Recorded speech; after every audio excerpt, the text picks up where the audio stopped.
A poeira sentava sobre a pele como uma marca, antiga, fina camada que riscava o rosto e impregnava as roupas com o cheiro de terra seca e fumaça. Havia no ar um gosto metálico que lembrava moedas recém-contadas e rum barato, e o rumor das rodas na estrada soava como um veredito batido em tábua. Ana Rosa tinha 21 anos naquele ano de 1859, naquele sertão onde as estações vinham manchadas de fome e promessa. O peso que trazia não era apenas físico, era a herança de dívidas que sua família não soubera pagar. Ela fora contada como entrada, como remendo de contas. A injustiça cheirava a couro e a promessas quebradas. O homem que a entregou não olhou para trás. José Bento ajeitou o chapéu como quem ajeita um argumento e deixou as palavras curtidas caírem no silêncio. Pegue e entre, o resto se acerta depois. Do lado de lá da estrada, levantava-se a casa grande de Coronel Rodrigo Pereira, de pedras e janelas pequenas, de floreios que mal escondiam vigas gastas. Rodrigo desceu os degraus como quem desce um trono, com mãos longas e olhos medidores. Seus olhos iam de Ana Rosa ao saco com suas coisas, e vinham de novo, avaliando o que comprara. Havia ali uma sensação de posse que queimava mais que o sol a pino. Fique onde está, moça, mostre as mãos. A voz dele foi curta, com a cadência de quem deu ordens a homens e mulheres por décadas. Ele não tocou nela quando estendeu a mão para contar moedas, apenas deixou que o gesto fosse suficiente. Aquela primeira medida de poder não fora rixa aberta nem docilidade. Foi uma prova de que havia uma linha que ela deveria aprender a não ultrapassar. Na mesa havia comida farta e silêncio pesado, e naquela noite Ana Rosa dormiu com o gosto de madeira velha e medo nos lábios. Prometeu a si mesma que lembraria cada detalhe, porque memória poderia ser arma. A chegada ao terreiro foi uma sentença observada por olhos que sabiam dividir o mundo em donos e serventia. A casa tinha uma varanda longa, redes pregadas, um quintal com um jardim pobre e uma senzala afastada, onde vozes baixas costuravam o tempo. Coronel Rodrigo mostrou a propriedade com a naturalidade do senhor que conta seus limites sem surpresa. Aqui se planta, aqui se colhe, aqui se vive se souber obedecer, disse, e as palavras caíram como ordens. Ele avaliou Ana Rosa com a mesma medida com que passava a mão no corrimão das escadas, firme e sem pressa. Ela sentiu a humilhação como um peso que apertava o peito, mas também uma curiosidade tímida.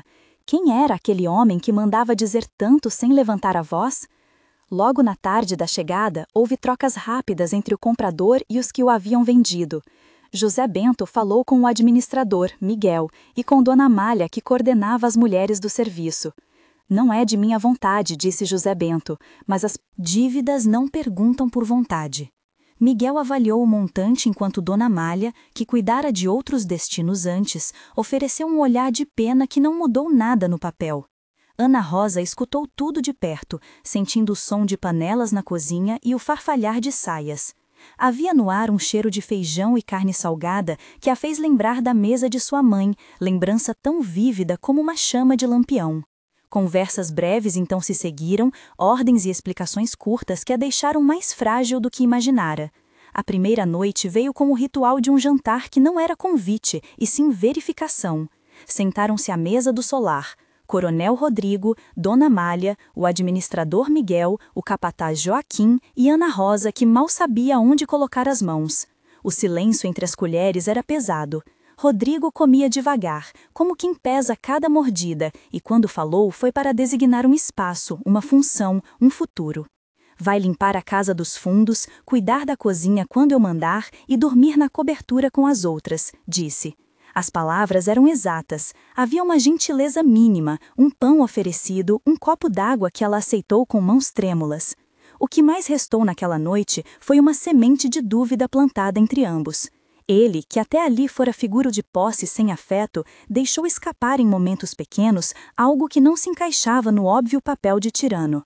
Tem água quente? Perguntou Ana Rosa com voz curta. Tenho, respondeu Rodrigo. Vai ser útil, disse ele. Você sabe cozinhar? Sei um pouco, falou ela. Trabalhei com minha mãe, completou. Ela morreu cedo, confessou então, como se separar um pedaço de memória aliviasse.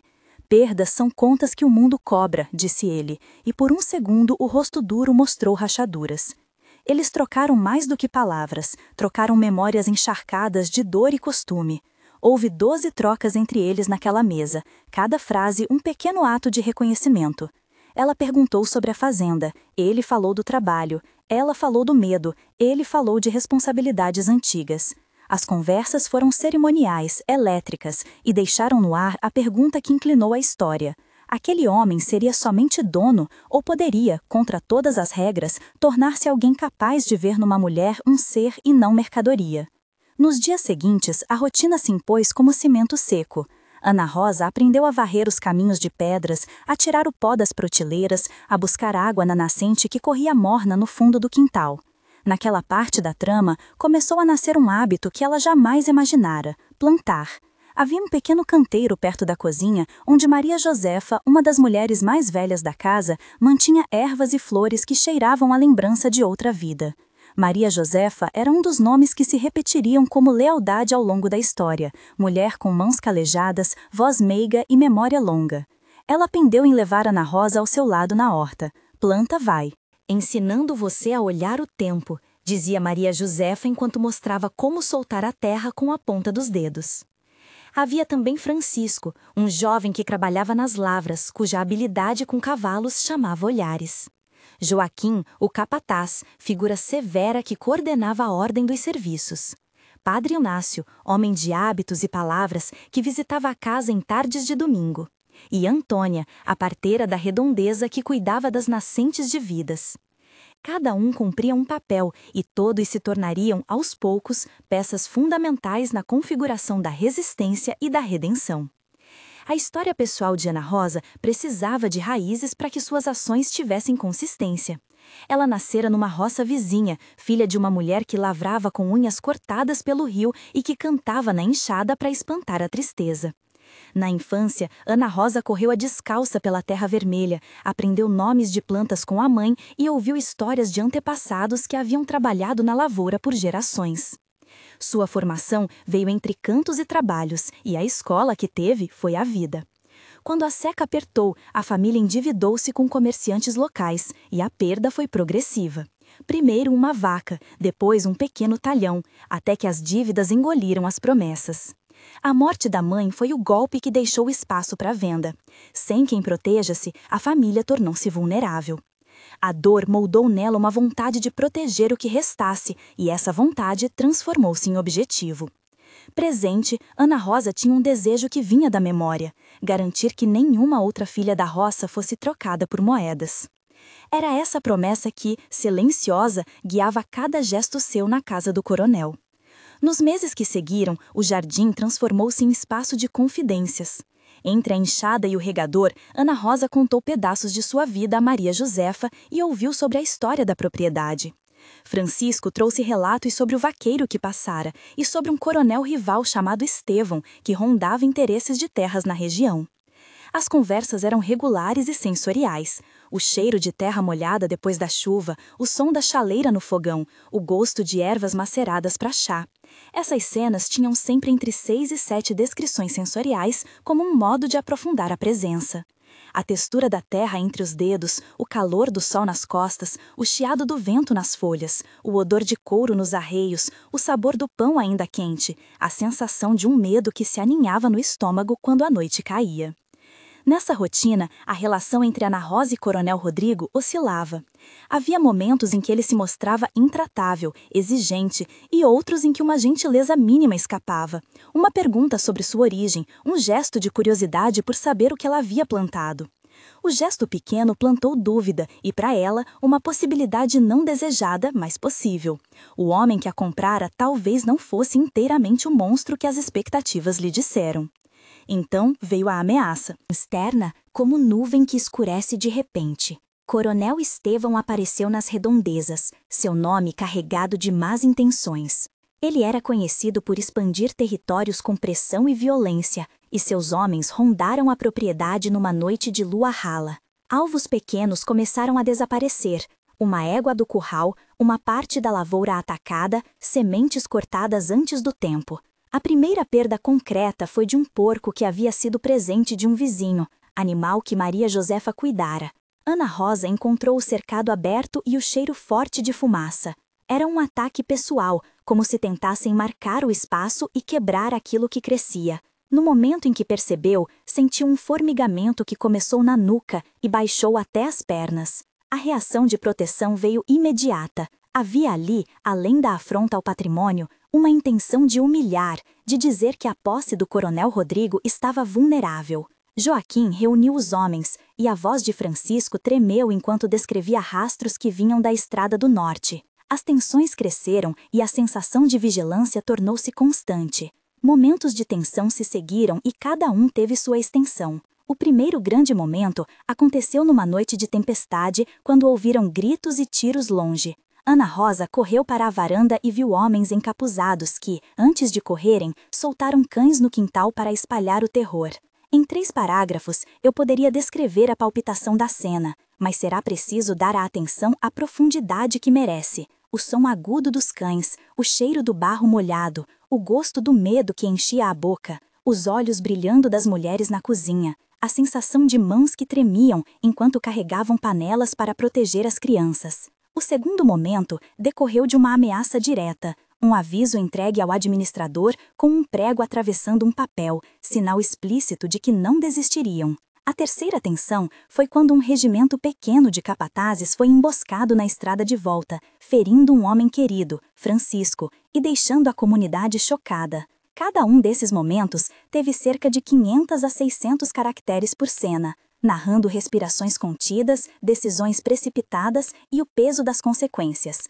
As perdas físicas e emocionais foram registradas em detalhes que queimavam na memória. Diante disso, começou um período de treinamento e preparação. Ana Rosa quis aprender a se defender, e Miguel, homem de mãos largas e passado em batalhas de fronteira, ensinou-lhe como manejar uma arma curta e como preparar armadilhas simples com cordas e laços. As lições eram práticas e terrenas. Ensinaram a posicionar-se, a controlar a respiração, a mirar sem ódio visceral. Havia também lições de convívio, de como sinalizar uma aproximação de cavaleiros, como atenuar o barulho no terreiro e como fortificar portas com travas improvisadas. Em paralelo, nasceram confissões que mudaram o rumo da intimidade. Rodrigo, à medida que conversavam mais, falou sobre um casamento que havia terminado em traição e sobre a solidão que o governava. Ana Rosa contou pedaços de sua infância e do desejo firme de que as meninas da roça pudessem ter escolha.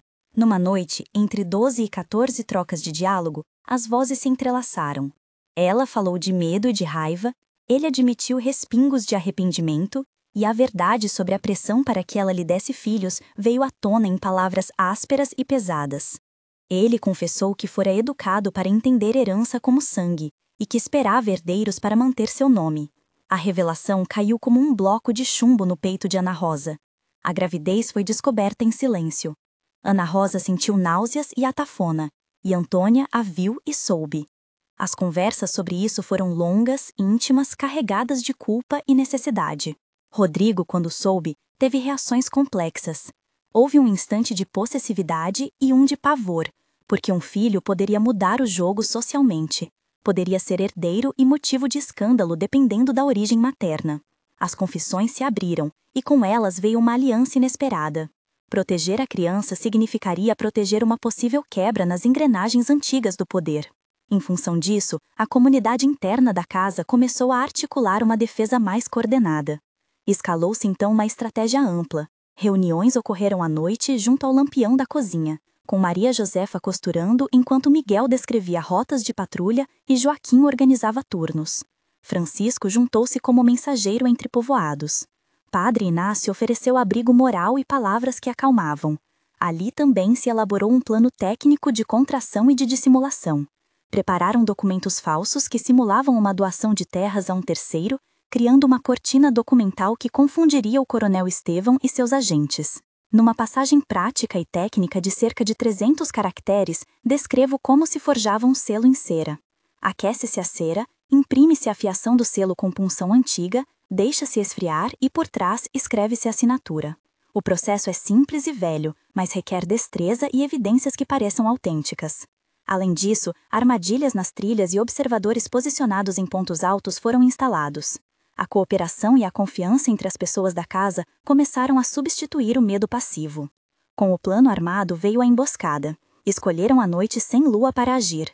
Guerreiros improvisados, homens e mulheres, posicionaram-se em pontos estratégicos, respirando o frio, sentindo a textura do capim molhado, ouvindo o sussurro dos insetos.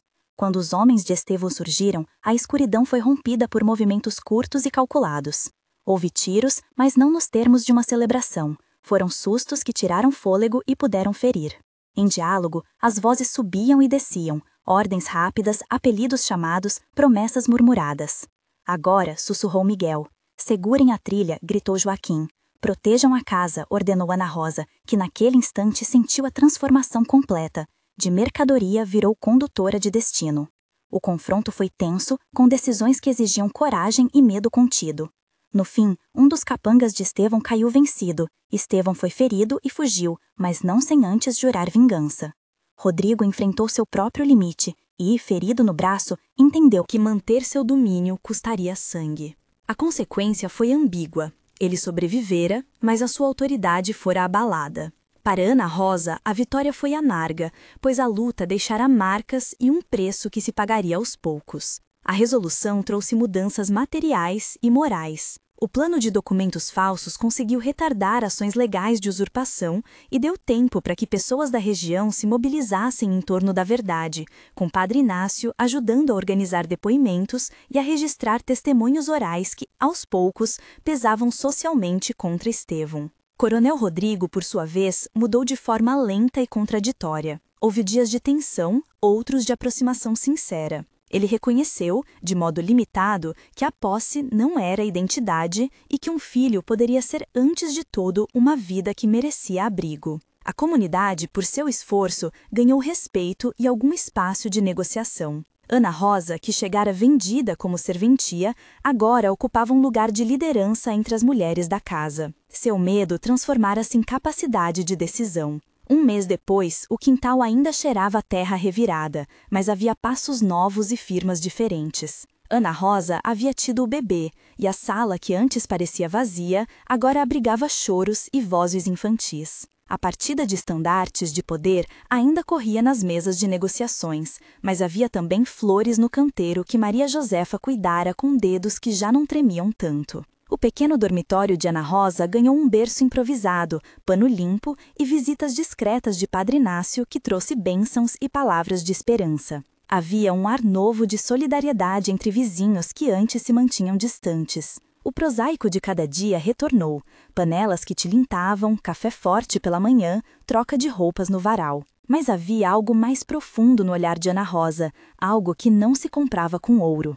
A certeza de ter criado um espaço que não seria mais passível de venda tão facilmente. As conversas com Rodrigo eram cordiais, às vezes ásperas, e iam sempre mover-se entre a necessidade de proteger a criança e os velhos hábitos de autoridade. 3 meses após aquele conflito, a disputa com Estevão tinha se complicado juridicamente, porém a comunidade fora solidária. Padre Inácio organizou um abaixo-assinado, agricultores vizinhos testemunharam em favor da família e documentos antigos foram apresentados para reforçar a posse sobre a administração de Rodrigo, agora consciente de que deveria governar com menos tirania. Ana Rosa caminhava pelo quintal com o filho no colo, sentindo o peso doce da responsabilidade. Francisco voltou ao trabalho nas lavras e a égua estava novamente saudável. Maria Josefa tornou-se figura quase materna para a criança e Antônia fez visitas regulares para cuidar de eventuais febres e orientações. A mudança social ainda era lenta e desigual,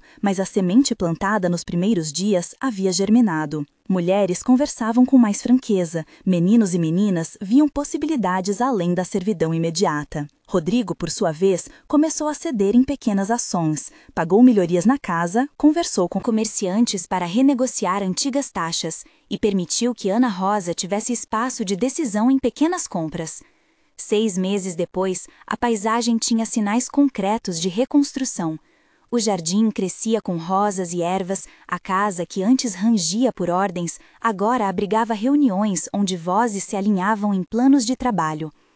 Ana Rosa liderava iniciativas de ensino rudimentar para as crianças da redondeza, dividindo tempo entre cuidar do filho e organizar a colheita de hortaliças que vendiam na feira próxima. A comunidade a reconhecia não mais como mercadoria, mas como mulher que transformara medo em liderança.